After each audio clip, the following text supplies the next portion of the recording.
she had to get the patriarch of her family drunk at the betrothal feast.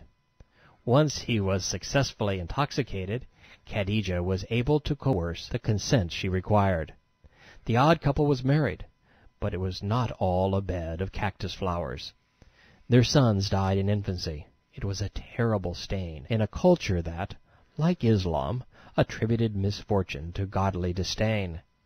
Khadijah's husband was an absentee parent to the remaining daughters, and AWOL when it came to working in the family business. He was an illiterate recluse, with a penchant for lone vigils in barren, dusty, lightless caves, which, in a small town of perhaps 5,000, was gossip fodder. He was hardly making her look good. You just know the girls were talking behind her back. So to turn the tables on them, Khadijah tells her husband that he's the prophet of his people, Allah's guy. As God's messenger, he is important, and so is she. The lucrative custodianship of the Kaaba, the even more lucrative administration of the Hajj, the religious tax, was Muhammad's birthright, she implied. But fate had dealt him a savage blow. Now, Khadijah knew, opportunity was knocking. She and he could have it all, everything they coveted, prestige, power, money. All they had to do was convince the Meccans that Muhammad was Allah's messenger. Since Allah was just a rock, no one would ever be able to dispute their claim. What was Allah going to do? Roll over? Crumble? Actually speak? No way. It can't be. Be happy. I swear by Allah that he shall never humiliate you. Khadijah even tells her hubby that he's perfect for the job. Truthful, generous with her money, and for a loner, he's caring and entertaining. But it must not have been enough. Prophet man just laid there, quivering.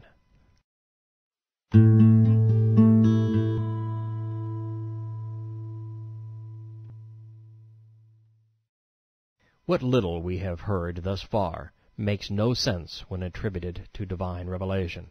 However, it makes perfect sense when we view the Quran in the context of a self-aggrandizement scheme, the self-justification of Tahanuth.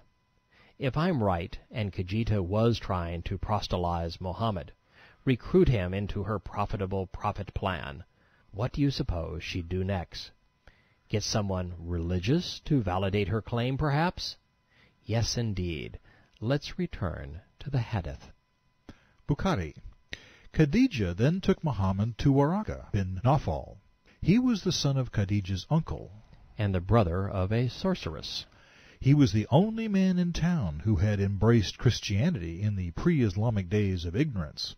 He used to write down the writing with Hebrew letters.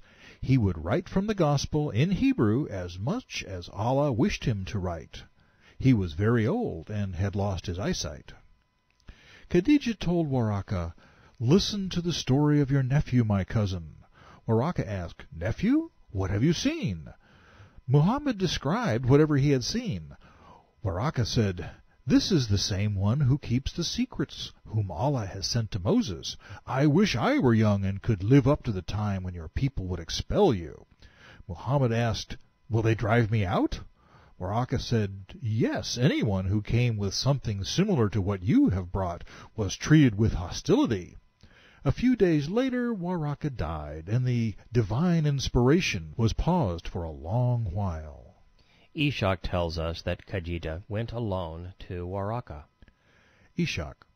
When she related to him what Muhammad had told her he had seen and heard, Waraka cried, "Holy, holy!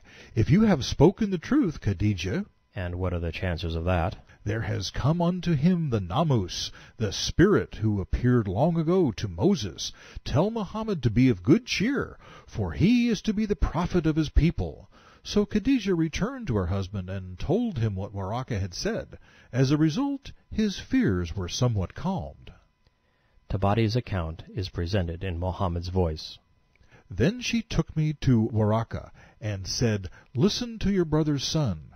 He questioned me, and I told him what had happened. He said, "This is the Namus," from the Greek word law, "which was sent down to Moses, son of Abraham." The dialogue repeats that found in Bukhari until this line, spoken by Muhammad. The first parts of the Quran to be revealed to me after Iqra were, by the pen and that which they write, you are not a madman. Yours will be a reward unfailing, and you are of a great nature. You shall see, and they shall see. Muhammad's quotation is an incomplete variant of the 68th surah. But the Islamic scholars who have reordered the Quran chronologically believe that the 68th was the 40th surah handed down, not the second. Montgomery Watt, the translator of this volume, agrees, saying the 68th surah was unlikely to be early, since it implies that Muhammad had been charged with being a madman, possessed by jinn. This error by Muhammad at the outset of his Quranic career is horrendous. It means that even he couldn't remember when his revelations were given to him. That aside, I have a bone to pick with Waraka. Moses met directly with Yahweh, not some cave-dwelling, rascally spirit named Namus. Moses asked, "Whom should I tell the Israelites is sending me?" My Bible says that God answered him directly and said, "Yahweh," which means I am. In fact, the Bible never mentions Allah, a word which means oak tree in Hebrew. And Yahweh's name is repeated 7,000 times, something that would be hard to miss if old Waraka actually knew Hebrew. But what did Waraka know about this? It's irrational to think that someone would translate the Gospels, which were written in Greek, into Hebrew, a dead language at the time. Aramaic, maybe, or Arabic, if it existed in written form in Mecca, but not Hebrew. Besides, Moses is chronicled in the Torah, not Gospels, so it was the wrong book. And Waraka was the wrong guy to be translating the written word. He was blind. But blind or not, the old man, a mere 72 hours from death, served Khadijah's purpose. She used him to convince her fellow Meccans that Allah had a messenger. Her man was the next Moses, a prophet to her people. So how does a new religion spring to life on such shaky ground? If the facts are so obviously fallacious, how could the revelation be truthful? What I'm going to say next may appear scandalous at first blush. I believe Muhammad murdered Waraka. The Hanif was the most revered holy man in Mecca. After Khadijah had used him, he became a liability, someone who could and would profess that Muhammad's claims were untrue.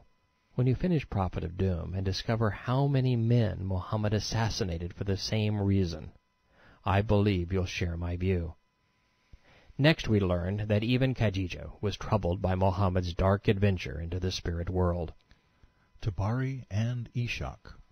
Cousin, can you tell me when this visitor comes to you? Muhammad replied, yes. She said, tell me then when he comes. Gabriel came to him as before, and Muhammad said, here is Gabriel, who has just come to me. She said, yes? Come, cousin, and sit by my left thigh. He came, and she said, can you see him? Yes. Move around and sit by my right thigh. He did so, and she said, can you see him? Yes. She said, sit in my lap. He did so, and she said, can you see him? He replied, yes. She was grieved and flung off her veil and disclosed her body while the apostle was sitting in her lap. Alternate 1 says, Khadijah put the messenger inside her shift next to her body. Alternate 2 proclaims, I heard that she made the apostle come inside her shift. Both end with, then she said, can you see him? No. At that she said, rejoice, cousin, by Allah, this spirit is an angel and not Satan. The implication is that the mystery spirit was an angel, not a devil, because he was too modest to look upon an old woman's body. But angels don't lust, and pre-Islamic women didn't wear veils. Yet, in fairness, Khadijah was a 60-year-old desert dweller. A peek under her shift might have frightened the devil. Khadijah wasn't the only one who couldn't see Muhammad's shy spirit. Bukhari. The prophet said, Aisha, this is Gabriel. He sends greetings and salutations to you. Aisha replied, salutations and greetings to him. Then, addressing the prophet, she said, you see what I don't see. And he would have been hard to miss. Bukhari. The prophet informed